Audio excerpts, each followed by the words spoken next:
Day 6. Harmony. Healing relationships. Welcome to a daily refresh with God. Here you are safe, you are seen, you are loved. Take a deep breath and invite God into this very moment.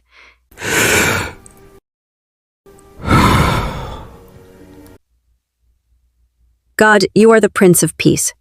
You bring reconciliation and restoration wherever you are welcomed. Lord, some of my relationships are strained or broken. I need your help to heal them. Father, I lift up my relationships to you, the ones close to me, and even those that feel distant or wounded.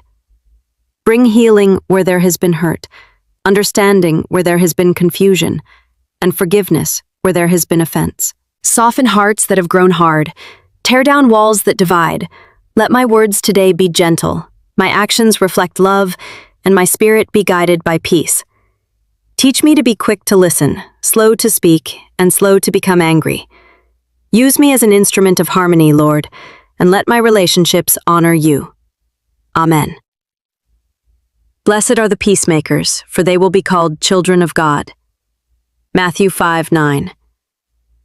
God can bring healing where there is brokenness. God is with you today. Rest in His presence. Who are you praying for peace with this week? Share below. We are happy to pray for you.